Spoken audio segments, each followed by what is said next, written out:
Hey everyone, welcome back to Daisy Asks. Good to see everybody.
Hey guys, sorry about that. I don't know what happens sometimes. It just messed up and my internet all went awry. So sorry about that. Good morning or good evening, everyone. Good to see you. I've got Sven on the couch. It's hot today again here in Australia, so he's sprawled out. But anyway, lovely to see you guys.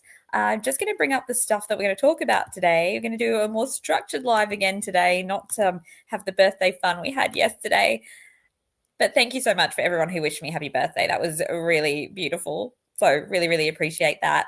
So, today we are going to talk about something that's been really on my mind over this last week. So, you'll know that we talked about this a little bit earlier in the week when we were talking about the girls and the bridge guy video.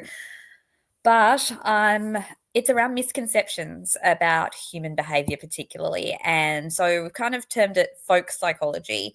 But essentially, the true crime space is full of folk science in general, not just folk psychology. I guess the reason I'm passionate about folk psychology is because psychology is my thing, but also because I think that when we misunderstand human behavior, we end up, unfortunately, inadvertently, sometimes victim shaming, having people be incarcerated for crimes they didn't commit.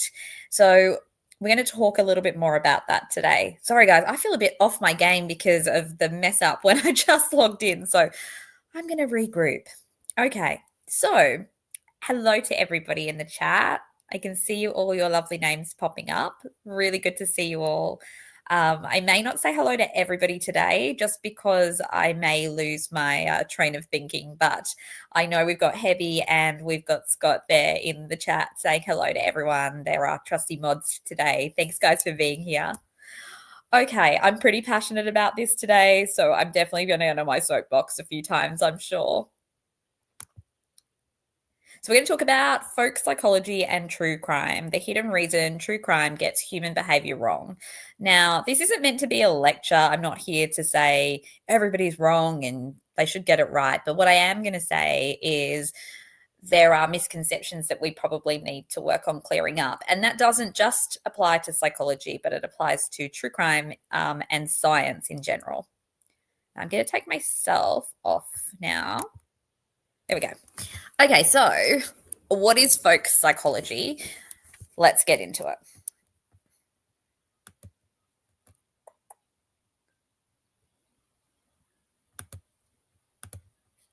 So, as always, you know the disclaimer. I'm speaking basically just as a commentator. This is just for education and discussion purposes. But yeah, anything that I express today is my own personal views. All right. So we're going to start with a test today, guys. I feel like I'm literally doing a psychology lecture, so apologies, guys. I hope it doesn't have that lecture-y feel to it. But I want you guys to give me your answers to these common sense questions. If anyone wants to put them in the chat, you're welcome to. Actually, I think I can do a quiz on YouTube, can't I? But I'm not sure. Anyway, honey never spoils. Let's start with that one. True or false? I know you're going to be like, what has this got to do with Delphi and true crime? But there is method in my madness. So please see if you want to participate, anybody. Honey never spoils. True or false, guys? True for Scott. Okay. What's everyone else thinking? I know some people are just listening in. True for unindicted. Okay, well, let's go for one more answer. Anyone else going to go against the true? False, Mustang. There you go. Yeah. Well, shall I give you the answers now for this little test? It's actually true. Honey never spoils. Isn't that amazing? This is why it can sit in your cupboard forever, right? I think it can coagulate though, Mustang. So yeah, I think it can certainly have a different texture perhaps over time, but it doesn't actually technically spoil. So interesting, right? Okay, question number 2. There is method to this madness, guys. So stick with me. I can see people like dropping out of watching. They're like, "What is this? This isn't what I came for today." Cracking knuckles causes arthritis. True or false? I'll go through this quickly. I'm just making a point here. What do we reckon? Does cracking knuckles cause arthritis? Yes, unindicted is on the money. Unindicted is often getting things right. So, yes, you guys are right. Yes, Scott's right as well. It doesn't. It doesn't. Dropping food within 5 seconds is safe. The 5-second rule. What do we reckon, guys?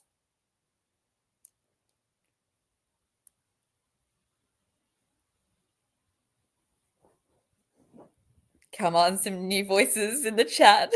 False, okay.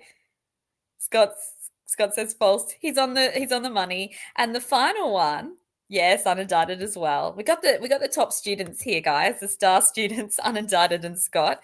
And the last one is elephants can't jump. True or false?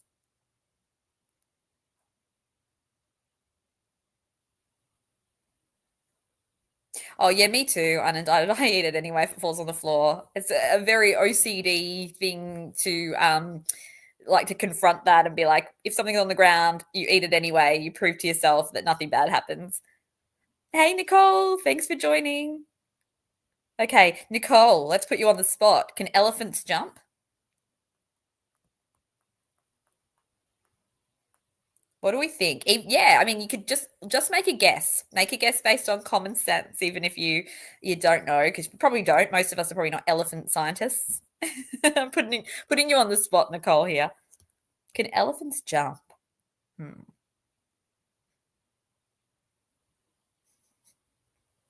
Well, you know what? I would have got this one wrong because I also would have gone with false, but apparently they can. Elephants can jump, guys. Yeah, right. I wouldn't think so either. There you go. Elephants can jump. You've learnt something new today. I'm not sure how that will help us solve true crime, but there's a point. What do you think the point is I'm trying to make?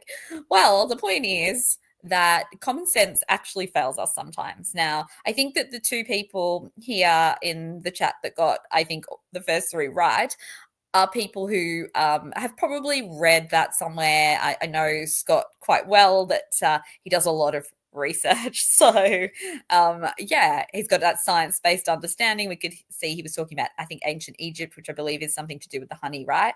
That's what ChatGPT told me. But realistically, like if I had just guessed these without looking at the actual answers, I probably would have got about 50%. Right? I definitely wouldn't have got the elephants can't jump.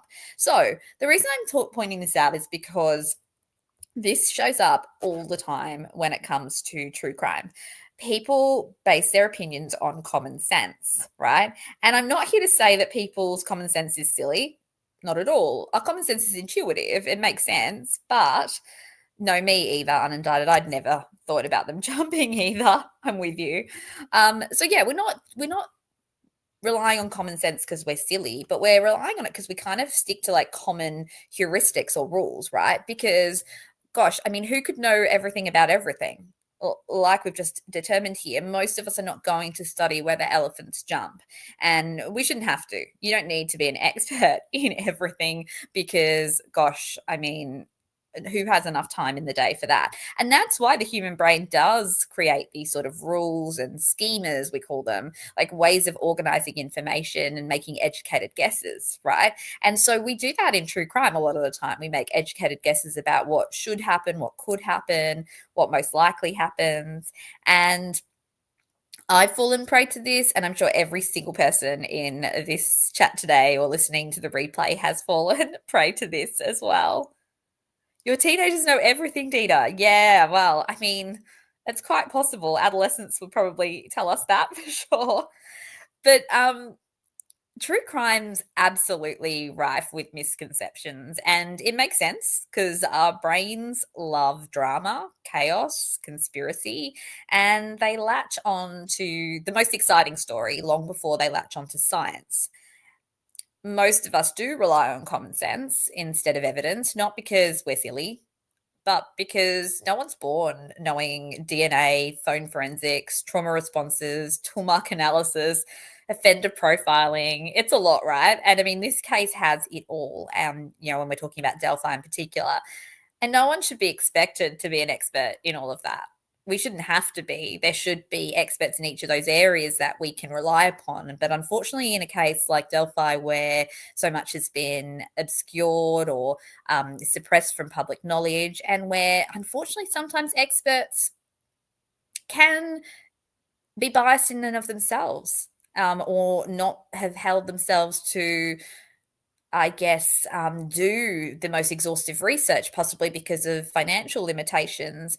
So, in that regard, then we just fall back on these shortcuts that our brain uses. And sometimes that actually gets in the way of understanding what's really happening. So, that's kind of why this channel exists.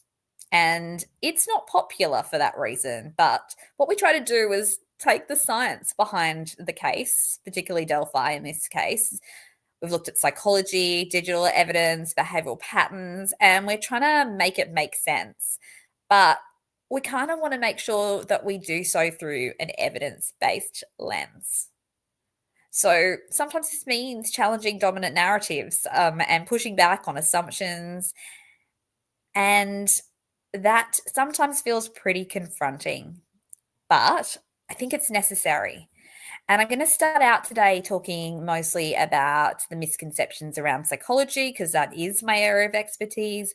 But realistically, as I said before, there are so many misconceptions in this case. And because they are often delivered really confidently and by people that we like and respect, we're more likely to continue to buy into them, right? So, like, if someone you really respect and have a lot of time for says something, you're more likely to believe it, right? And if a smaller voice comes in that has an alternative view, you're more likely to dismiss it. So imagine like your best friend tells you that Sam Smith is a bad person. You're more likely to believe your best friend than a random person that you sit next to on the train. And yet, how do you know your best friend isn't biased, right? So here, what we're trying to do is really move away from confirmation bias. And I have totally got stuck into it so many times along the way. So please don't think that I'm trying to suggest that I'm above all of this, because I'm certainly not. But let's get into it. So after our fun little quiz, who enjoyed the quiz? I got more of those questions, Scott. I can send you some more and you can do some more. So common sense isn't a science. And what happens when folk beliefs sneak into true crime? How does it hinder our empathy for victims? How does it impact our belief about offenders? How does it impact our pursuit for the truth? That's kind of what we're going to talk about today. So like I said, it does feel a little bit lectury. Please don't feel lectured. Let's just try and make it our usual conversational space, because as I said, I'm not immune to this myself. But we're going to talk first of all about folk psychology, and it's this intuitive, common sense belief about human behavior. And there's so many of these examples in the Delphi case. And the one that really gets me a lot is when people ask, why didn't the girls run? Why didn't the girls scream? They couldn't have possibly been attacked at the trails because they would have screamed and someone would have heard them. And I know that a lot of people would be questioning that.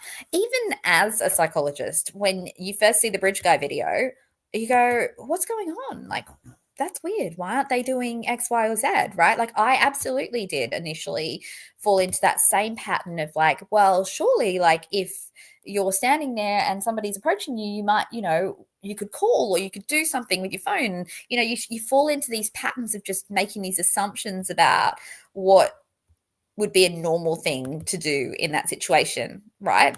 I'm actually just going on to YouTube so I can do a poll for you guys. In that situation. Oops. Sorry, didn't take the sound off. So I'm going to do a poll, everybody. Oh, sorry, guys. I'm just settling back in. That first few minutes, I was just off my game because of that silly internet issue that I just had. So apologies, guys. I just feel like I've kind of started a little bit rough this morning. So just bear with me while I figure out how to get this poll going. See, I get spooked so easily. Like, that just totally got me off my game. All right, so poll. Thank you for my lovely loyal viewers who are watching despite me fumbling around. Okay, do you think it's strange that the girls didn't run or scream? Now, I'm going to be disappointed in you if you answer this incorrectly, because we've talked about this earlier in the week, but no, I'm only joking. I'm not going to be really. But I'm curious to see if you guys still think that it's odd, because I initially did think, it was, because I just went on this quick kind of intuitive, like, I guess, stereotyped view of what people do when they're in fear. And where do you think we get that view from most of the time? Any ideas? Where does everyone think people get the idea that the girls should have screamed and run and used a phone to call someone from? What shapes our belief about what people do the most? We'll see if you guys got any ideas. Come on, guys. So Scott says, well, what I would do. Yeah, interesting you say that, Scott, too, though, because people say that. They say, well, this is what I would do. However, at, at the end of the day, we actually don't even know what we would do, right? A lot of the time, we haven't been in that situation. And I remember there were some people in the chat in the live earlier this week, and they were saying, like, obviously, people have never been held up with a gun before and things like that. And it's like, yeah, I haven't, so I actually can't tell you for sure what I would do. I mean, I could possibly just freeze in place and, collapse. Who knows? Who knows? I agree, Dee. None of us know. None of us know for sure. We're all speculating. And I guess, though, what we want to try and do is like have the most evidence-based speculation, I suppose. That's what we're kind of aiming for. No one can ever fully know. But realistically, yeah, I just think that people base their opinions on actually the media, I think, on what we see and hear in movies. I really do think that that is absolutely a reason that we get this wrong sometimes, because in movies, there's not always an accurate portrayal, is there, of what actually happens in these situations. I think there are some, like, I guess maybe independent movies and documentary style things that kind of a bit more accurate in this. But when we look at Hollywood, it's not, right? Yeah, and so it does feel pretty judgmental. I agree, unindicted. It does, and it actually borders into victim blaming territory. Now, I'm not suggesting anyone who questions why the girls didn't run is victim blaming. Please don't think I'm saying that. But I think when it gets touted consistently and confidently as a really weird oddity by voices that are highly respected, it can fall into that territory. And the problem with this is that working with trauma survivors, so many of them feel so much shame. So when people survive sexual assaults or any sort of traumatic experience, and they've not acted, they've not called for help, or they've endured, continuous abuse, they start to think that there's something wrong with them, that they're weak. And that is just so sad, right? I have worked with people who hate themselves for the things that other people have done to them. And it's super, super sad. Absolutely, Mustang. No one knows what they would do in a situation like that until they have to deal with it themselves. Exactly. We surprise ourselves. Sometimes we surprise ourselves in how we, feel like we completely, what's the word, decompensate and freeze. And sometimes we might surprise ourselves in the adrenaline rush and what strength that gives us to kind of run faster. It's hard to know how your body's going to react. And it's so dependent on context, the situation that you're in, and the probability of escape, and also age. Like, these are two teenage girls. They are young, and yeah, I just feel like rushing to the conclusion that if there was no screams heard, they either didn't scream because that's weird, or they weren't actually attacked at the trails, is actually, again, using common sense logic rather than the true understanding of human psychology.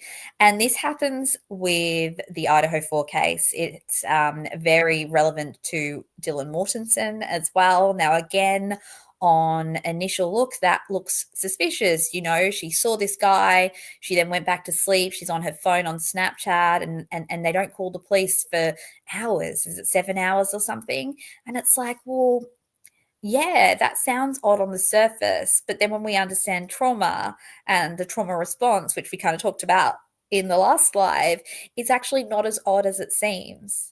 And I think people jumping to conclusions about how odd somebody else's behavior is problematic for so many reasons. Poor Dylan has experienced so much negativity online. There's been suspicion, cast upon her, and I feel like that's so unfair. She's a young woman who was incredibly traumatized and suffers probably so many elements and layers of trauma being a survivor of that awful, horrendous attack. So it's something that I am really passionate about from multiple levels. So yeah. Yeah, Scott, you agree. Yeah, poor Dylan. I really think poor Dylan. And I know I actually watched and looked at some comments on some videos around Dylan yesterday. I haven't deep dived into Idaho 4 that much now. I was very into it at the beginning, but more recently hadn't really followed it too much. But the comments on this video about Dylan and her waiting 7 hours or whatever it is, they were horrendous. They were really horrendous. People were just spouting a lot of hate and negativity. And yeah, it really made me sad to see that, because anyone who's seen her victim impact statement at Koberger's sentencing can see that that poor girl has suffered so much. And just because she acted in a way that wasn't consistent with what you'd expect in the early days, when this all happened, doesn't mean that she wasn't struggling back then either. In fact, that freeze and that sort of dissociated response that we saw in the early days is incredibly common in the early stages of dealing with trauma. And now we see more of the emotional dysregulation, the crying, and the emotion that you would expect later down the track. Now, if we look at the sequelae of trauma, that is not unusual. So, and think about it yourselves. Like, I don't know about you, but I know that when I've gone through, I guess, traumas like loss and grief, like sometimes I'll fall apart and then I just went numb. I remember just going completely numb and just like going through the motions and feeling really alien and actually judging myself for that. I remember in the days after losing some of the most important people in my life, I would be like that. And yeah, it's just it's just awful, how you feel, but you feel really disconnected. And then later on, you start to kind of come, I guess the emotions sort of start to come to the surface. So it's just trying to like keep an open mind about that. It's hard to know. We don't know how somebody is specifically going to react because we are all different. But realistically, a freeze response and a kind of sense of just feeling stuck and almost dissociated in a situation like the Delphi murders is not an uncommon response. There's no anomaly in that response. So I think when people confidently say they would have screamed, they would have run. And I think one of the things I heard recently being said was like, if one of them witnessed the other one being wounded and killed, wouldn't they run away? And actually, the answer is probably no. And I think some of the people in the chat the other day were talking about this. Like, it's quite possible that they might faint. Tonic immobility is incredibly common. It's a commonly, gosh, what's the word I'm trying to think of? I'm not feeling very articulate this morning, everyone. So apologies for this. Yeah, it's a really common response to intense fear. It's what we call the flop response. It kind of even goes beyond freeze. It's like, there is nothing I can do. I'm playing dead. And that doesn't make somebody weak. It doesn't make somebody strange. It actually is quite a common experience, just waiting because you're so stuck. And we're not action heroes. We're not Arnold Schwarzenegger or, people in Mission Impossible. We don't know how to handle this. Yeah. And yeah, I mean, I think in terms of noise, I think the noise we would have heard would have more likely been whimpers and pleas. It wouldn't have been shouting and screaming. Now, again, we talked about this the other day. A lot of the time, people are taught to make a commotion if somebody does actually try to, I don't know, kidnap or attack you. That's often the advice that's given. Although it's a good question. So why does everyone run during a mass unaliving? I mean, I think again as well, it's to do with context, right? So let's say that we're all in, I don't know, a packed stadium and there is a shooter. We're more likely to run because there's potentially escape. There's exit routes. If we think about September 11 and the people caught up in the towers, they felt this sort of, there was a really strong flight kind of instinct to the point where people jumped out of windows to escape, right? And that's horrific to think about too. But they still felt like there may be a chance of escape, but other people probably didn't do that. And in this case, we've got to remember the girls were in the woods in an isolated spot. We've also got to remember that there is this camaraderie between people. So I remember again in September 11 hearing of people that carried other people down. You don't leave your kind of comrade behind. And in this case, these are best friends. These are two best friends and they're young and they're young girls. So I think what we see people do is so varied. There is no one kind of perfect response to this situation. So yeah, I think it's so hard to know, guys. Honestly, that's all I'm getting at. I'm not saying I know for sure they didn't scream, but I'm just saying that it's actually not something that is as unusual as it seems. And I guess wading across the water, they would wince in pain potentially. They may not scream again. It's hard to know. So what happens as well with the freeze and flop response trauma-wise is that the vocal cords can actually what's the word? I'm trying to think of the word, guys. I'm so inarticulate this morning.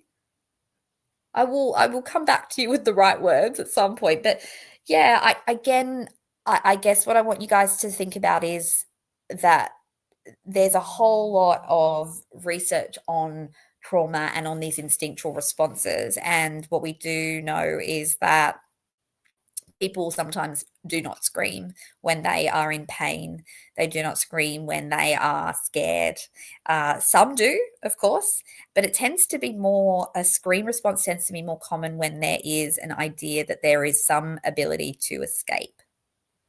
So, yeah. No, look, so no one can be sure.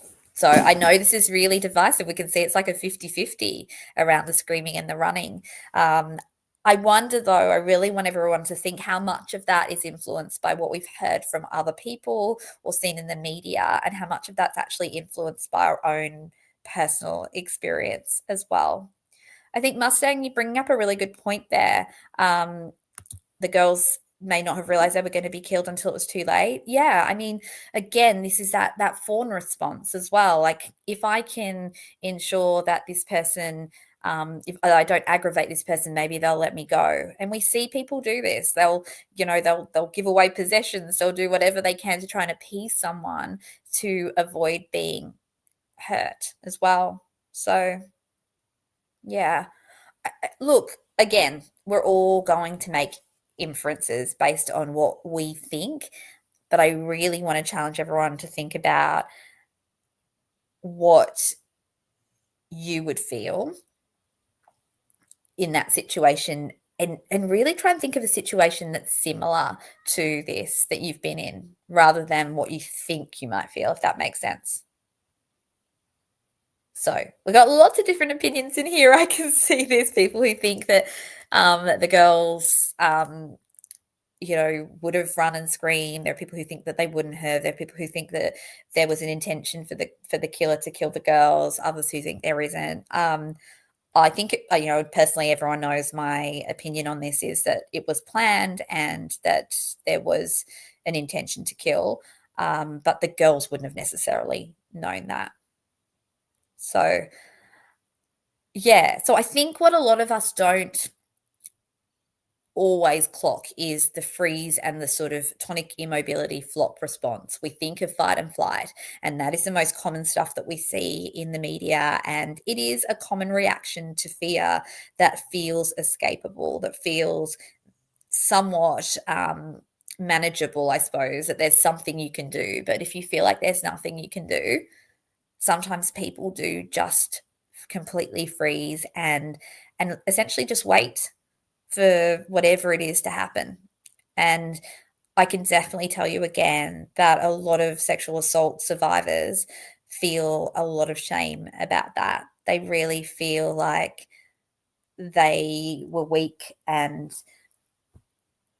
yeah, that they really judged themselves for the fact that they did that. And that's why I'm making this point more than anything else. It's like, I really don't want people who go through trauma and do freeze and do just lay there and wait, see themselves as less strong or less resilient than the people that run and fight, because that's actually not the case at all. It's an instinctual response, it's not a choice.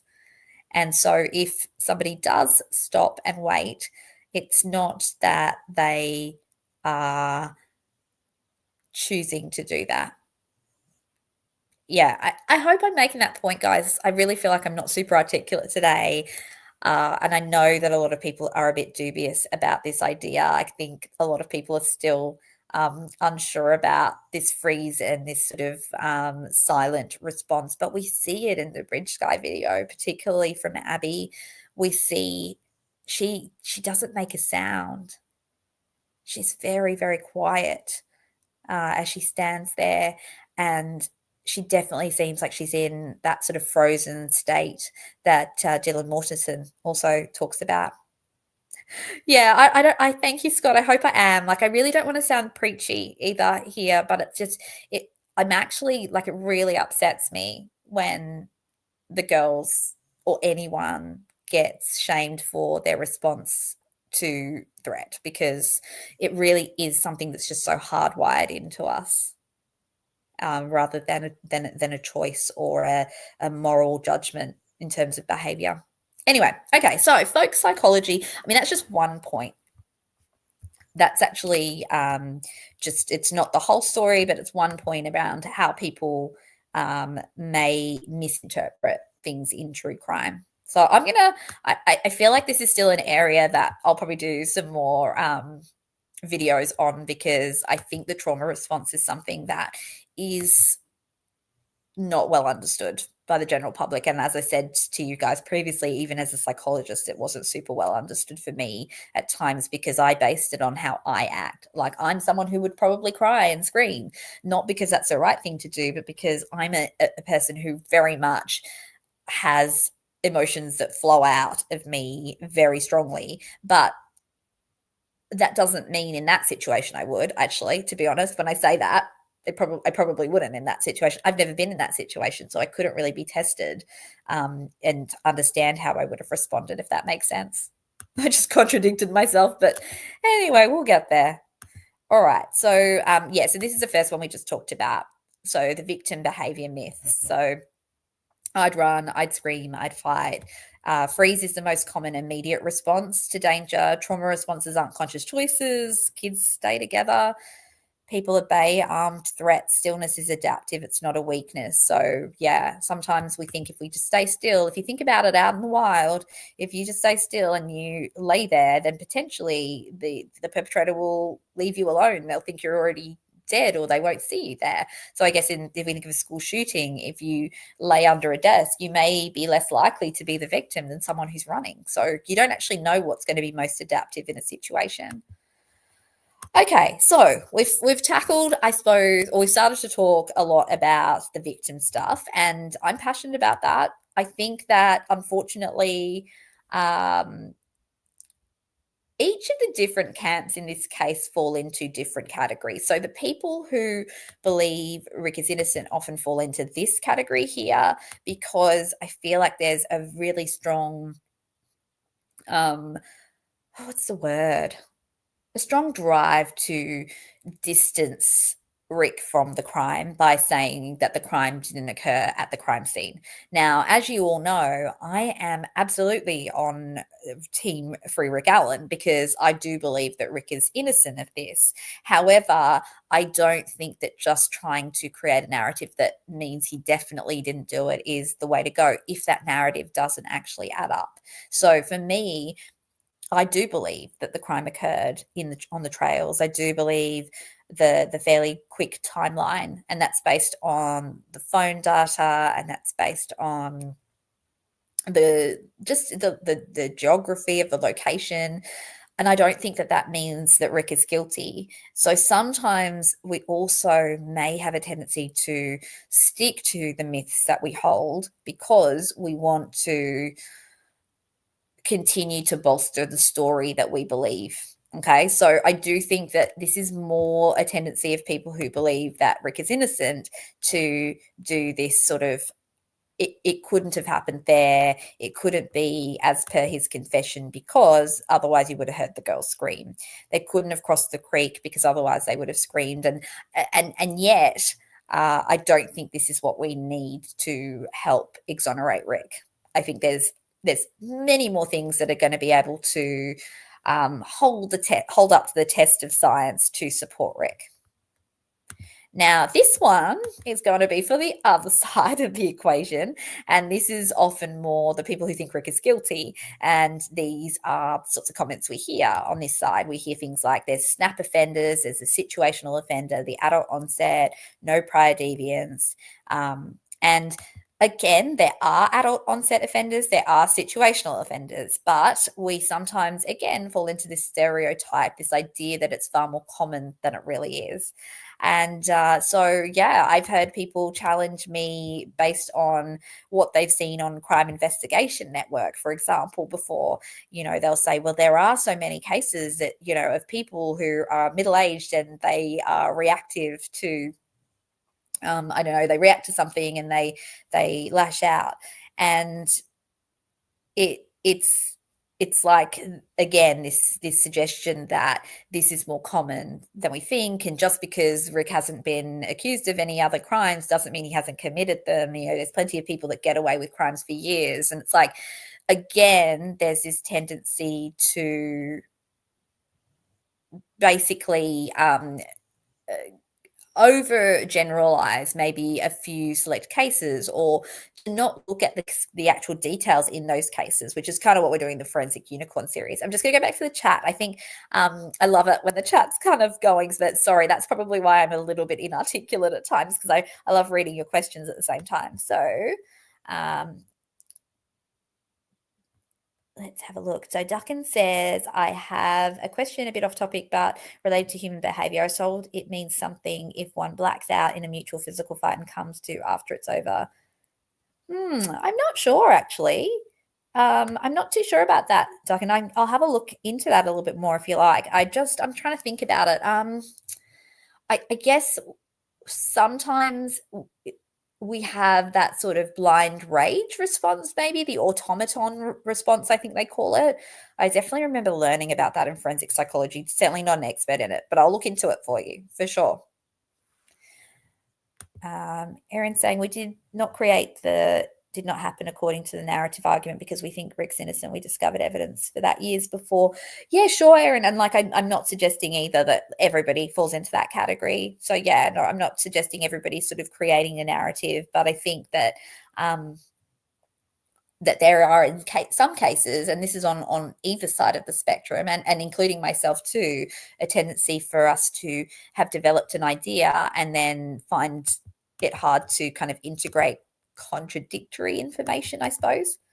So as I said, like, look, this is a really divisive topic. I get it. And I really don't want anyone to think I'm sort of saying, well, you're wrong because of your argument that you're making. But I think all I'm saying is we are all vulnerable to confirmation bias. And so sometimes I know I do it too. I want to hold on so tightly to the narrative that I believe that I struggle to sometimes integrate evidence that is completely contrary to it. And so, yeah, that's all I guess I'm saying. And I guess a lot of the things I talk about are based on the exhibits and the evidence that kind of comes out. And we didn't have a lot of that back at the beginning. A lot of what we heard was hearsay from people in the community, from the very limited information that was available. Whereas now, I suppose we're having a little bit more information. I know people are skeptical of some of the exhibits and the official information too, but I think there's some things that I think are worthy of a lot more skepticism than others. So I've said this many times. I don't think that the Knowledge C spreadsheet is as worthy of skepticism because it would be really, really hard to tamper with that. Whereas I think the Hoosier Harvest Store camera footage is certainly worthy of skepticism. There are a lot of anomalies in that. I don't think that it's tampered with necessarily, but I think that the image quality has certainly been fiddled with. And I mean, that there we can say it's factual because we can compare the quality of two photos. Whereas if we look at the phone data and we say, well, somebody's shifted this or changed this, that's a lot harder to do because essentially, as we've looked at Knowledge C, you'd have to get like so many things right to tamper with it. It would literally take next level technical abilities, which I'm not suggesting people wouldn't have, but I don't know that a small town police department would have those capacities. So again, that's just my opinion. Certainly not saying I'm 100% right though. Okay. So yeah, so in terms of offender myths, these are the things that people say, like people just snap. Again, it's rare, and if it does happen, it's generally in relation to more domestic kind of disputes. It's to do with people that there tends to be either this reactive rage because of something going on within the family or a relationship, or it tends to be a instrumental crime of like snapping in order to obtain some sort of financial means. It doesn't tend to be suddenly snapping at two random young girls on a trail. And even if that did happen, the thing that you'd want to do the thing that you would consider there is that then the crime scene wouldn't look the way that it looked. So if somebody does suddenly snap, they don't usually then place bodies in that weird arrangement, right? Now, I know, again, some people will say the arrangement isn't weird, but there is definitely something odd about it. Even if we don't say it's full-on ritual kind of Odinism, I do think we have to acknowledge that somebody deliberately kind of making attempts to change the clothing on an individual certainly suggests something that isn't just a disorganized crime. So if the girls had been found, stabbed and hidden in the bushes, horrible thing to say, but that would be more what we would expect of a disorganized crime. But the fact that we've got the girls placed the way they are and the clothing change, and I know Scott's not going to like it when I say this, but the sticks, because I don't think those sticks just fell in asterisk type shapes. Now, I'm not suggesting that they were deliberately placed like that because of some, spiritual or religious beliefs. However, I do think that they were placed in a way for some reason. I just don't think sticks fall in asterisk type shapes usually. I'm making a funny joke there. I mean, like with asterisk shapes, like it's obviously not funny. This crime scene isn't funny, but I guess for me, I just don't think. Okay, Scott, give us your explanation. Scott thinks he's got an explanation. Not thinks he's got. That sounds rude, Scott. I respect Scott, but Scott and I differ on the opinion around this. But I mean, I just don't think that sticks fall off a tree in an asterisk shape and in the exact same way, in various positions around the body. So, yeah, we'll wait for Scott's explanation. So, yeah, look, Mustang's not into the Odinism either. I don't necessarily think that the crime is motivated by Odinism, but that doesn't mean that the people who may or may not have who may have done this couldn't have had some level of understanding or involvement in those types of things. Right. So Scott's talking about concealing the bodies, and look, I agree. You could say that there could be a level of concealment. However, there's really not enough sticks there to do that. But I think my biggest point was the section where there is the pool of blood and there is an asterisk formation there. So, yeah, I just think that the asterisk formation on the blood, like that looks like an asterisk, and the fact that the girls, the way that the bodies are placed, I still believe is unusual. And I get camouflage, but why are you camouflaging in an organized shape? That's the point, I guess, that I kind of come back to. Like, there would be better ways to camouflage, and particularly if you're in a rush as well. And I think the other really important thing here is that the bodies, the changing of the clothes. Why is Abby wearing some of Libby's clothes? Again, a lot of things here that feel unusual. Now, I know people could say I'm falling prey to the common sense question here, but I think we do see a difference in terms of how crime scenes look based on staging versus disorganized crime. So we'll look into that more in our Forensic Unicorn series. But yeah, Scott makes a good point. Breaking up solid colors for sure. That would certainly could be something as well. And Mustang thinks maybe the person was interrupted. Possibility there too. Yeah, who knows? Let's look into it more, right? So what I guess I want to hold myself to this standard, right, of always researching. So one thing I do, and I mean, I've done this since the emergence of the internet, Yahoo and Google, and now with ChatGPT, it's even easier to do this. I will always fact check my intuitive beliefs about things as well. So we will fact check that again, but I do believe that it isn't just a common sense theory that the way that the crime scene looks is very consistent with the type of offender as well. So, of course, there's always outliers. Yeah, so we're going to look into that, guys, more when we continue the Forensic Unicorn series. Okay, we'll look into it more.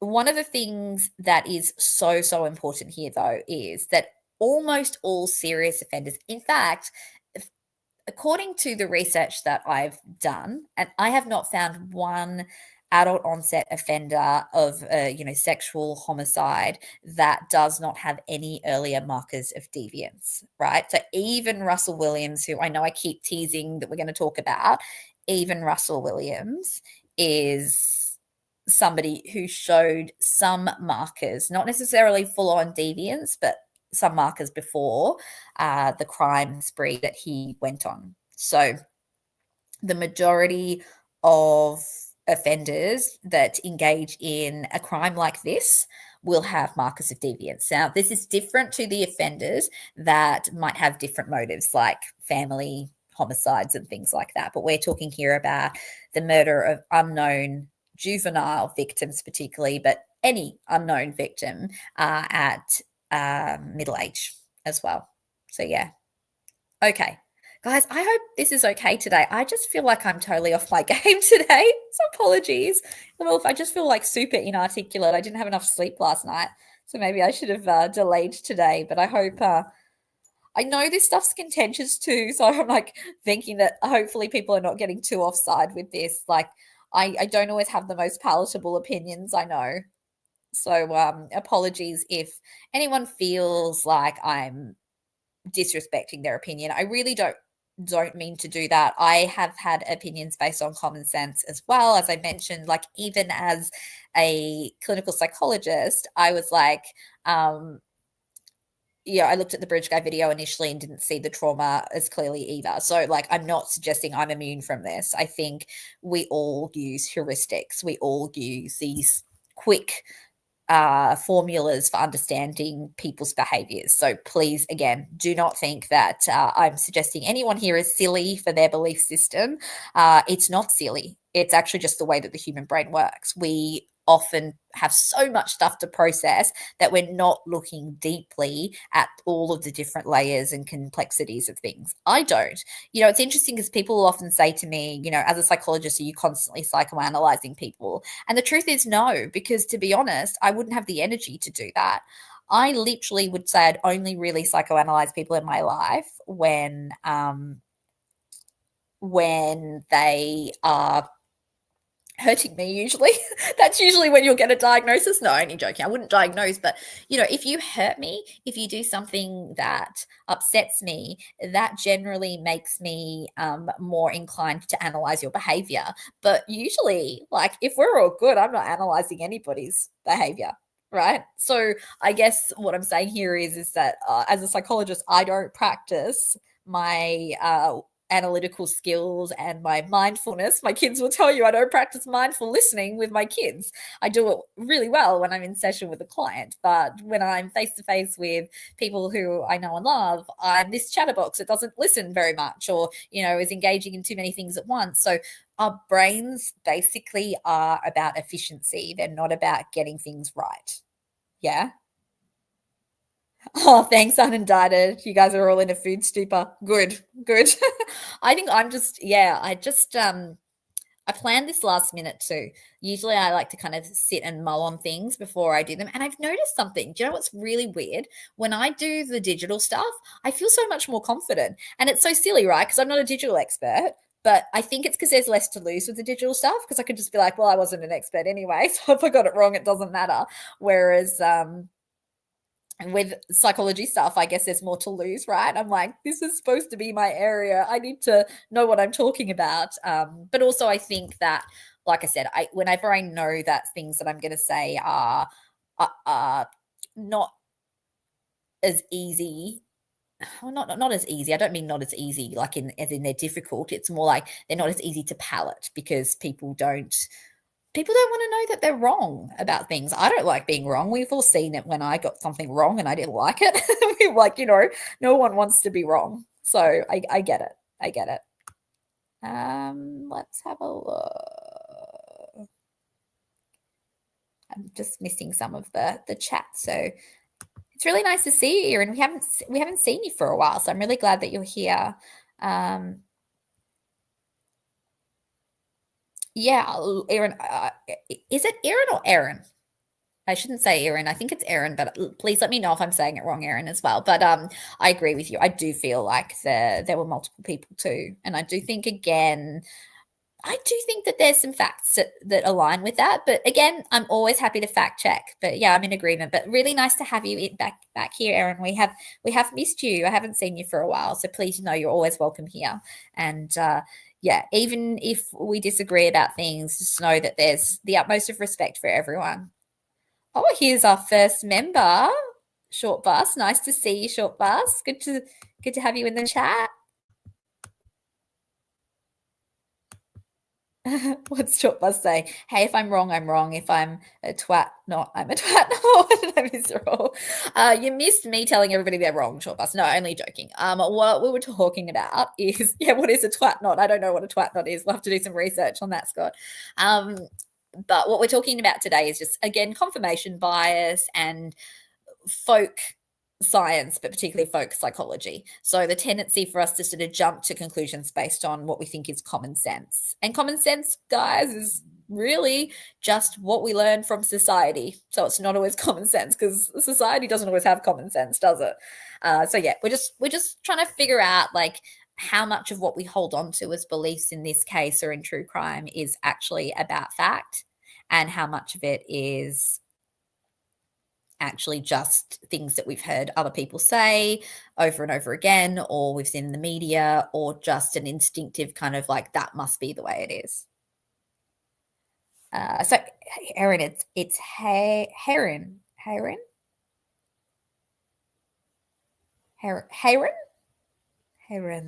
Oh, interesting. It's a pretty name. I love it. I actually have lots of friends called Erin, so it's a like Erin itself is a name that I hear a lot. But I want to try and pronounce it right. Heron. Okay, I might be getting it wrong. I apologize, Heron. I'm so used to people getting my name wrong too. Amy is my shortened nickname, but my full name is much harder to say too. Can't roll an R to save your life, Scott. Yeah, I was struggling with that too. Okay, guys. Okay, so the offender myth. So, and people will bring up BTK, and they'll bring up Rex Heuermann, and they'll say, "See, these guys committed crimes older," and I'll be like, "Yeah, but when was the first crime committed?" So again, we kind of ignore that fact, or people will say, "Well, Rick just didn't get caught for other crimes," and again, his DNA's on file, so realistically, surely there would be more information. Mustang, I've heard that story about the girls at Walmart. I don't know though. A couple of reasons for that. Like, I never like to disbelieve somebody's story, first of all. I'll definitely say that. But that was one small YouTube channel and people talking about the person particularly talking about some odd behavior. I don't know that odd behavior really bordered on the deviance we'd be talking about here, but also it just was an odd story. I mean, they went to a small channel. Again, no offense to a small channel. I'm a small channel, but it's really hard to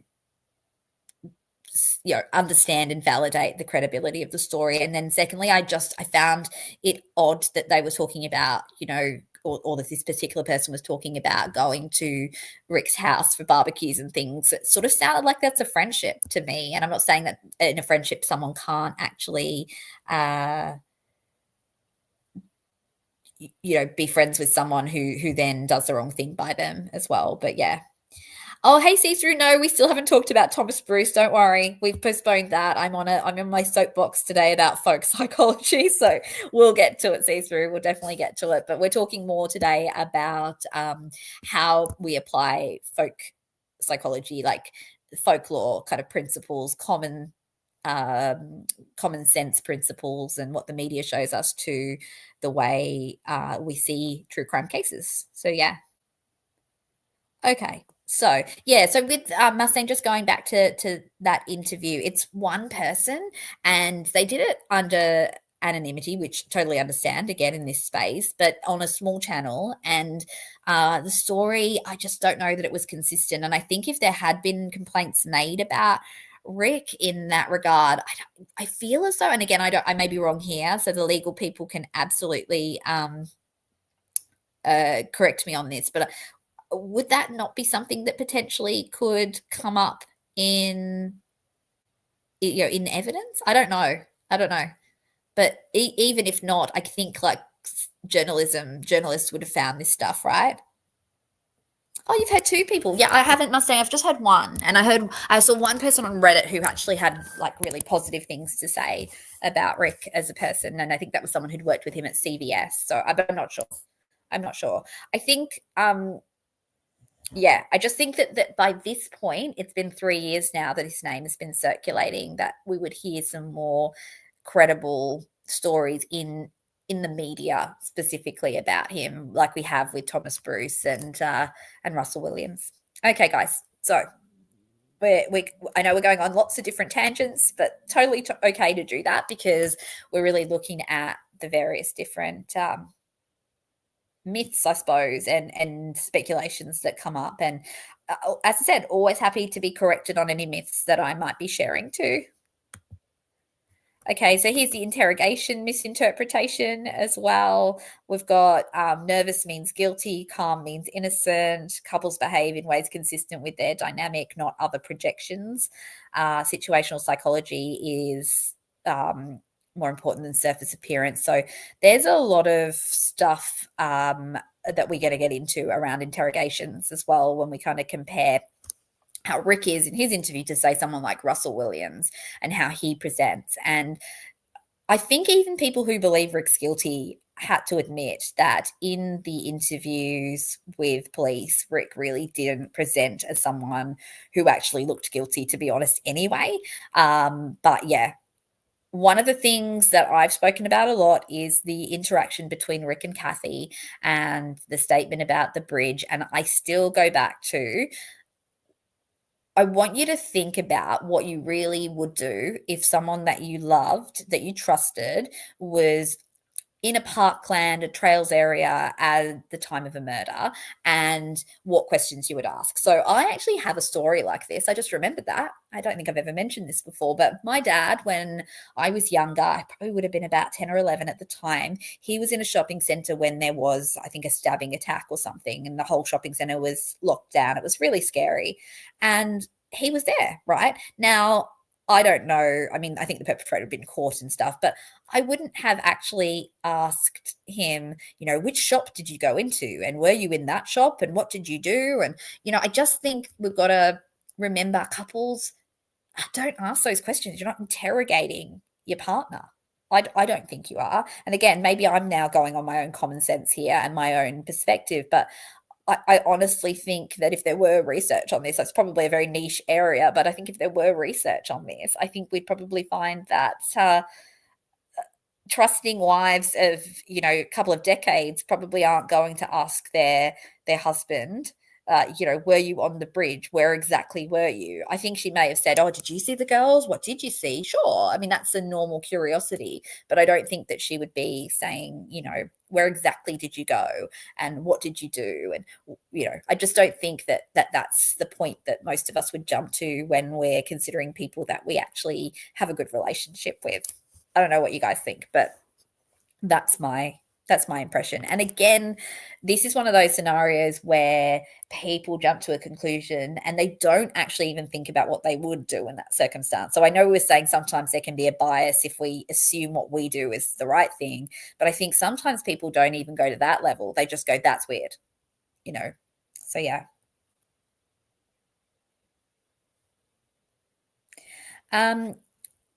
Mustang says even if Rick gave a full detailed confession, it'd be argued against. I think it's hard, obviously, now because there's obviously a lot of information out where he's had the false confession. So it would be hard to believe that for sure. I think it does make it tricky. But I think if he could give a pretty coherent, detailed story calmly, not in a state of mental health issues, I think possibly, yeah. Okay.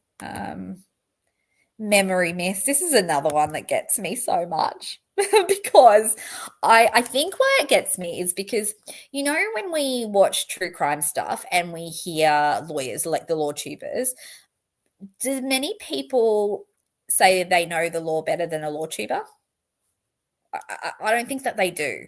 Now there have been a few times where I've questioned whether there's a legal aspect to something, and I've had feedback from lawyers who've said no, that wouldn't be appeal worthy, no, that would be PCR, or no, they couldn't do that. And I accept that because I don't know the law particularly well. And I think in the early days, I tried to sort of jump and see if I could figure it out. And to be honest, no, the law is way too complicated for me to figure out.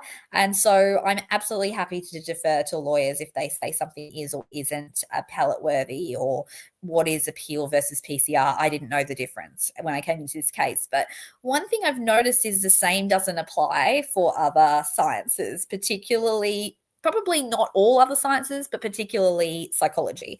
And I think that from very, very early on, I talked about how memory is incredibly fallible. And I think most of us would know that. But I've talked about why we can't take witness statements as gospel truth. But I've also talked about why we can't assume witnesses are lying if their stories change. And yet I feel like this comes up so consistently. So I see when people are piecing together timelines, they're still very stuck on, but somebody said this. And I mean, the main one being, but Rick said he was there between 12 and 1:30. So that is a fact. And it's like, well, actually, how do we get to that? Because yes, he's convinced of that in 2022, but we have Doolan's paperwork from 2017, and we all know that I have the utmost of suspicion around the lost tip narrative. So please know that I have the utmost of suspicion around what went on with that. But one thing that seeing the lost tip actually helped me to confirm in my mind was that I don't believe that Doolan has doctored timing in that document, because first of all, it's from the Orion database, and if they were going to doctor anything, they probably should have doctored the 2019 print date by Kathy Shank, right? Because that's very suspicious, and they probably should have got rid of the cleared part, right? But essentially, there are two Orion documents that say the timing being a little bit later. Yeah, so like 1 to 3 and then 1:30 to 3:30. So that is what Rick said, or at least that is partially related to what Rick might have said. I'm not suggesting he said 1:30 to 3:30, but he might have said, yes, I was there between 1:30 and 3:30. But he certainly didn't say, no, I was there between 12 and 1 back in 2017, unless we're to believe that even back then there was a sort of a plan in mind, 5 years in the making to frame an innocent man 5 years later. I just don't think that sounds valid, considering the fact that they didn't even bother to follow up with Rick back then. I don't think he was on their radar. I don't think they were setting him up as a fall guy for 5 years later. I think that he literally was there a little bit later. Now, how can I believe that and still think that Rick is innocent? Well, because he can be there between 1 and 2 and still be innocent. And in fact, that's the timeline that I stick with, based on Rick's own words, right? So I get passionate about this because I just think that this doesn't ever get considered. But we've talked about the fact that there are cognitive biases in memory research that would support that people are inaccurate with their time estimation, particularly the longer that time goes on. Okay, so the inaccuracy there, him pulling it forward. We've talked about the telescoping effect. Anyone who actually listens to my videos, which I know is not a lot of people in the Delphi space, it's still a small community, would know that the telescoping effect is a real thing. People can literally change their estimation of what time they were out of place. And I get passionate about this because, again, like I said, I think if a lawyer continued to repeat a point that was or wasn't, appealable, we'd all listen. And yet when it's psychology, people are like, no. Well, let's rely on common sense instead, right? So also, interestingly, when Rick talks, even in 2022, he says he's not sure. He could have, I think he even says at some point, could have left at like 1:45. Now that's interesting because that actually lines up with a timeline that to me makes sense based on the car sightings, both of the car being sighted at the CPS, but also his car sightings and who he sees on the trails. So to me, that lines up. And so again, this is where I just want people to consider the research around memory, and that what people said at the time isn't necessarily an indicator of what actually definitely happened. And one of the things that is important here, and this goes to the family, because I know a lot of people do throw shade at the family, and Kelsey in particular. Again, I think we need to cut her some slack. She was a young woman, 17, and her memory for time is going to be poor like the rest of us, only probably even worse because of the trauma of losing your sister. So I really I don't like it when memory is used as a basis for either, holding a time to being a fact, or the opposite. And usually the people who do this do both. They'll say memory is so true because it suits the narrative, but this person's lying because their memory doesn't suit the narrative. So again, we're just talking about confirmation bias here, guys. And I get it. I've tried to jump through some hoops to try and get my ideas in place, and I still do. My timeline still relies upon a very tiny, tight window of Rick getting up from the bench and seeing the cars. But I'm willing to admit I'm still a little bit unsure about that. I'm not saying my timeline is absolutely definite, but what I am saying is that we really, really, really need to not doubt people because their memory is flawed, but also not trust people's memories, because that doesn't mean that they're not trustworthy. It just means that, oh, hey, Lola, nice to see you. I lost my train of thinking, but I think I've already sort of said enough there. Wouldn't they all suffer from hypothermia if Rick had genes on in freezing cold water? How is this possible? Yeah, I mean, possibly, for sure. I think I still don't believe that the true offender walked back on the 300 with, the muddy and bloody. I don't buy that. I don't think so. That doesn't, again, maybe that's my common sense kicking in again. It doesn't make sense though, logically. But yeah. Okay. So, yeah, just remembering, guys, don't rely on people's memory, particularly memory for cars, super poor, but memory for people, not great. If you ever want to know about the memory research, I've done a whole presentation on that with all of the different kind of things that we know about memory.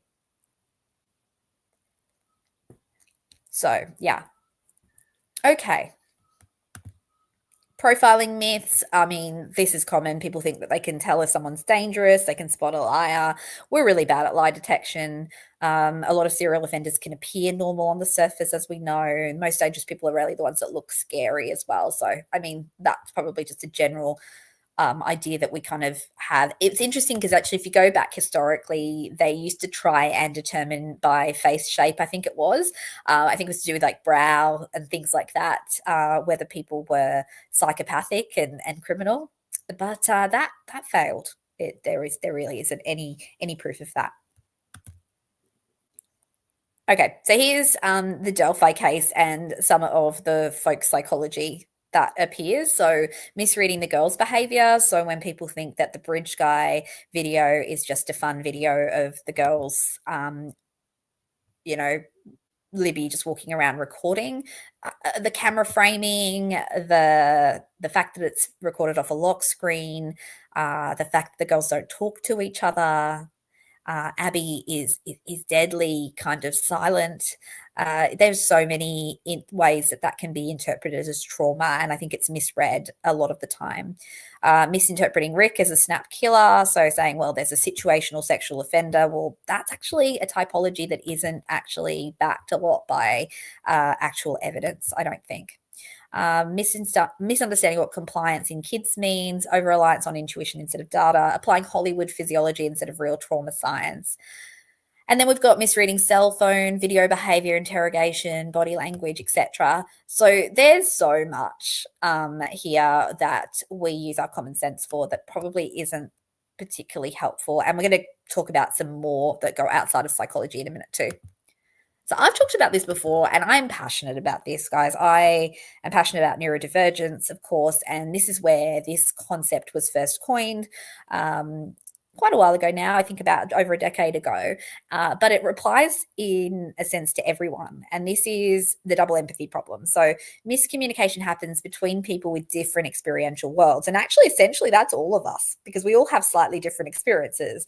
And so when we try to say, well, this is what I would do, then we're often missing the fact that everybody has their own different experiences. And so, unfortunately, true crime discussions are riddled with failed perspective taking because we're either not trying to take a perspective, we're just basing it on common ideas, or we are only taking the perspective of how we think we would act. And then, yeah, the best idea is to think about, well, this is probably how I might act. This is what the research suggests that people do. And these are the particular contextual factors about this person or these people, and how I would expect they would act. Have we lost Scott? Where's Scott? Where have you gone, Scott? I can't see you in the chat. So when we don't understand someone's internal world, we fill the gaps with our own and call it common sense. But I actually think it's even more problematic than that. I think that we actually use common sense as even a bypass of our own experiences too. So instead of even thinking how I would respond to the situation, I go, well, duh, anyone would do this. So like I said, I feel like there's these different lines of inquiry. The first one is just making an assumption based on, I don't even know, that would be the common sense level. And then the second level is probably more the double empathy problem, making an assumption based on your own experience. And then the third level is the more nuanced complexity or complex way of understanding other people, which is really hard to do. And as I said, even as a psychologist, I don't do this in my everyday life. A lot of the time I do it with my clients because I'm mindful and I'm sitting and I'm really fully listening and understanding their worldview. But in day-to-day life, we're often not doing that. We're often projecting our own experiences on other people. Cognitive empathy plays a part here too. So in order to understand someone else's mind, you have to be able to understand your own mind. And it's interesting because I've come across oh guys, let's not argue, please. Let's keep everything nice in the chat, everybody. Guys. Let's take a chill and let's come back to cognitive empathy. Let's talk about this. This stuff's cool, guys. Okay. So, cognitive empathy is understanding someone else's mind. And basically, a lot of people who are introspective and self-aware are really good at cognitive empathy. And this is why so many people who are, for example, psychologists, have their own psychologists, right? So we engage in a lot of therapy. And the thing is, in the old Freudian days, and it still occurs in psychoanalysis, psychoanalysts need to have their own psychoanalysis because you need to be able to understand your own blind spots, your own experiences, what's going on for you in order to be able to understand others. And of course, as well, like there's the idea that, it's a bit hypocritical, I guess, as a psychologist. If I'm not facing and working on my stuff, how can I really endorse stuff? But I think more importantly, it's about being aware of your inner world. And the more we're aware of our own inner world, the more that we can act effectively, but also the more that we can understand other people as well. Now, again, am I suggesting that I engage cognitive empathy at all times? No, because again, sometimes I'm upset and emotional because somebody's upset me and hurt me, and it's hard at that point to have empathy for them. So this is really important, guys, even as we sometimes argue in our live stream chats or on Reddit or on X. Like when we get emotional, it's really hard. It does block our capacity sometimes to understand another person. And I don't mean all emotions, but when we're feeling hurt, probably is the main one. It's when we're feeling angry or hurt that we then tend to kind of lose our capacity to some extent for understanding other people and what's going on for them. And also sometimes when we're overwhelmed as well. So it's not a suggestion that emotional people don't have empathy. Of course, it's the opposite. Highly emotional people are often hyper empathic, but it's certainly when we feel threatened, I think, is probably the main thing. So when we feel hurt, betrayed, overwhelmed, that it can be pretty hard to actually consider another person's perspective. And so that's why a lot of us are pretty reactive in those situations, myself included. Like I will not lie. When somebody upsets me, my first reaction is usually, oh, that person's so mean. They're such a nasty person. How dare they do this? You have this defense that's like blaming and punishing of another person. And that's normal. That's the fight, flight, freeze idea again, guys. That's the fight response, right? It's a threat. So let's say Scott said something really mean to me. Oh, not really mean to me. That's probably not the right thing. But, says something that I find a little bit difficult or threatening. We're using you as an example, Scott, here. Scott's actually a very nice person, so it's not true. But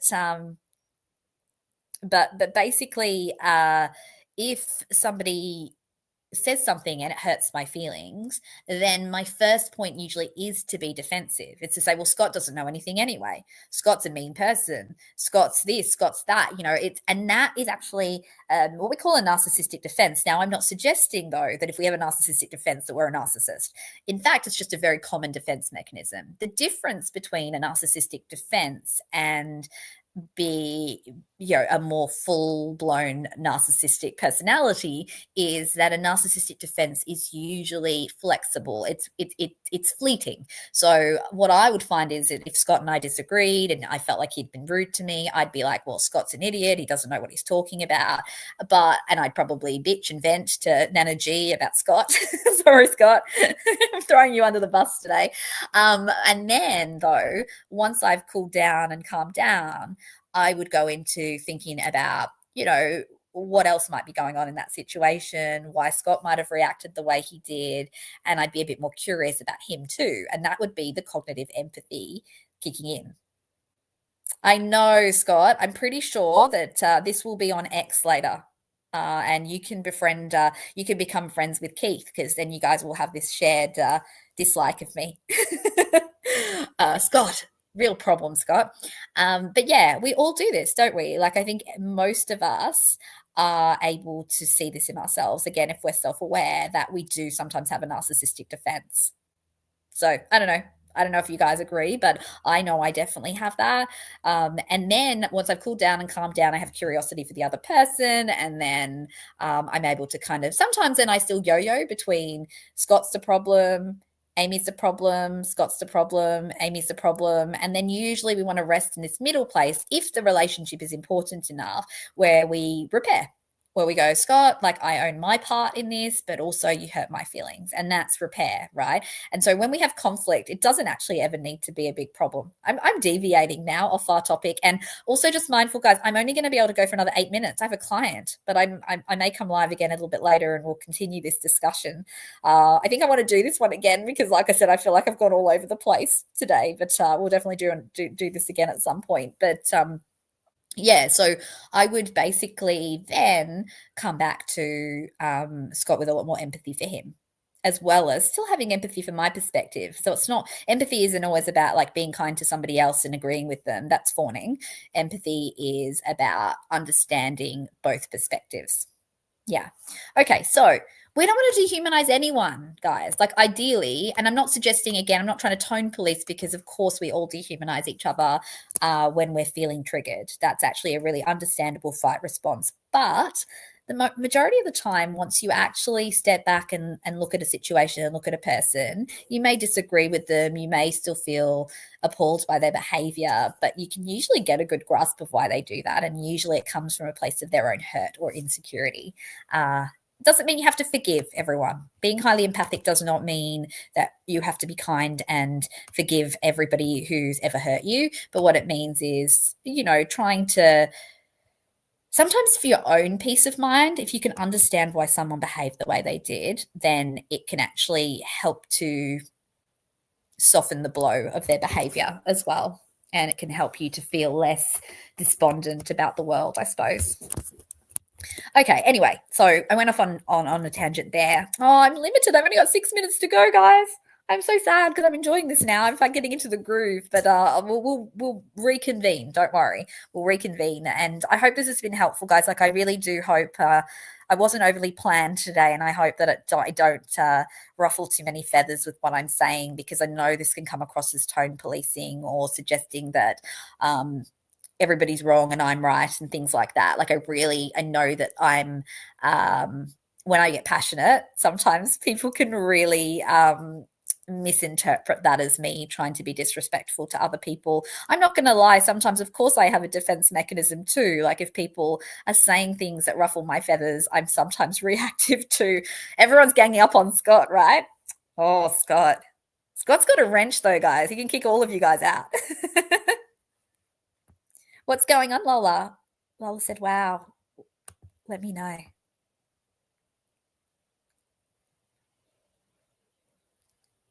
Sorry, Scott. Scott's going to need a lot of therapy after today's live. Poor thing. He's just getting completely brutally bullied. Well, I mean, he's a guilter, guys. Only joking. You know, I have my resident people who believe Rick is guilty, and we love you just the same, Scott and Mustang. Two people who believe Rick is guilty. I'm calling you out. Sorry, guys, but you believe Rick and see through.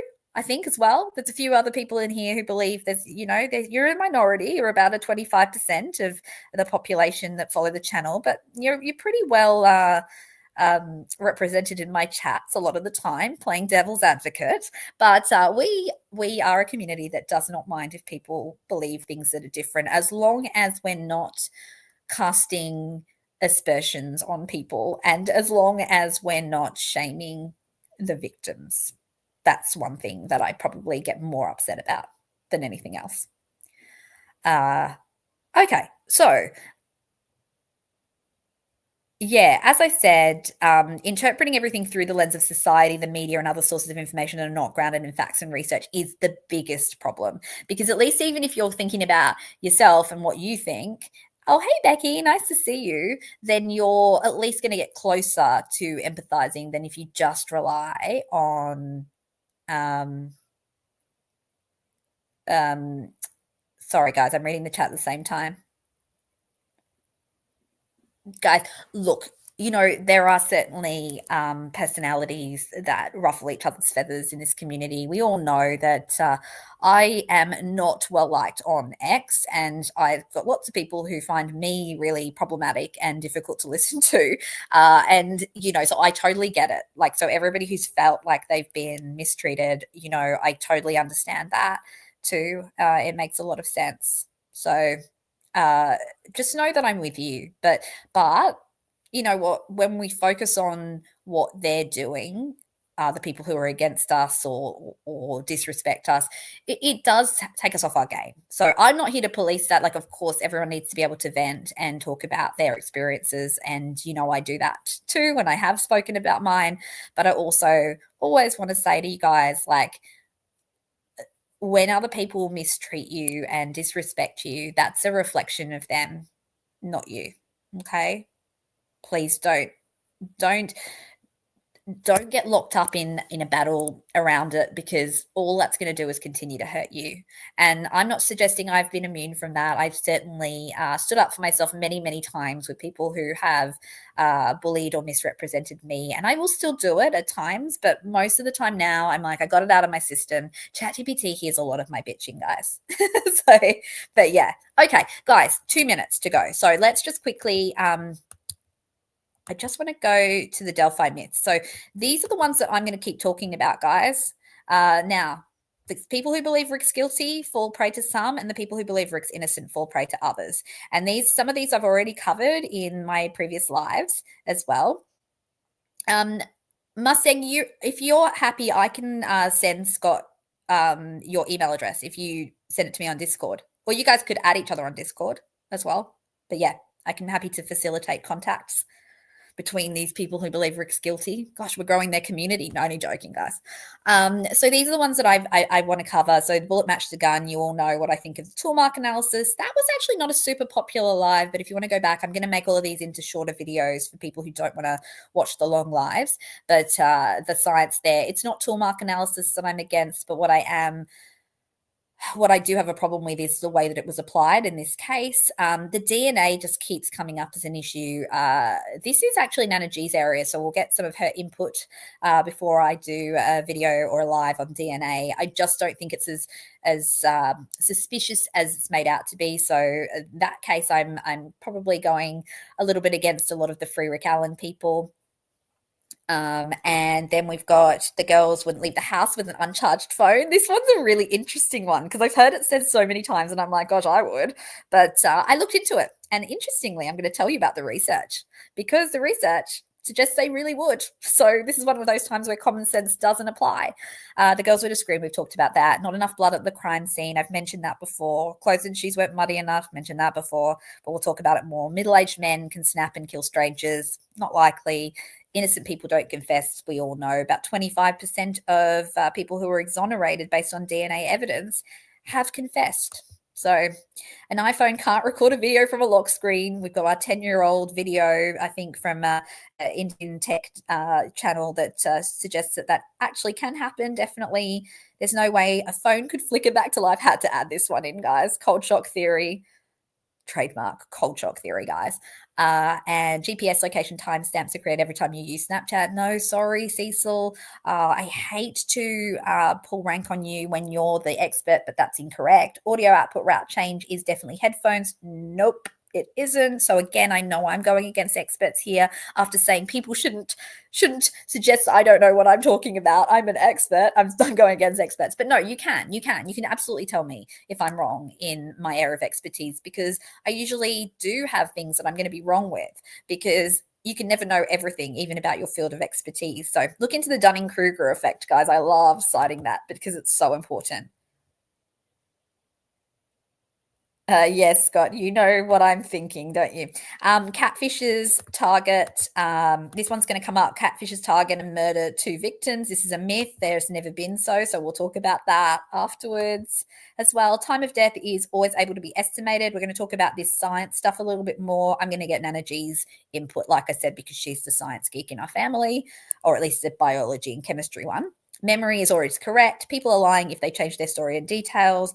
Offenders always insert themselves into an investigation. So there's a lot of myths there, guys, that we will continue to go over.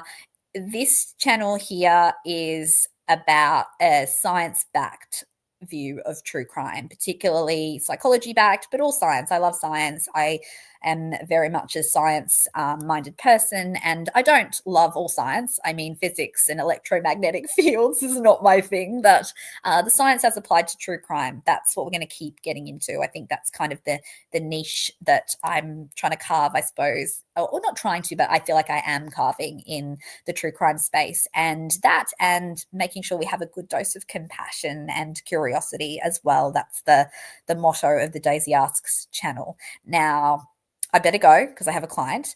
Thank you so much, everybody, for joining. It was a bit haphazard today. Apologies for that. I hope everybody has a wonderful rest of the night or day wherever you are. I will do a live on Sunday and we'll continue this discussion as well.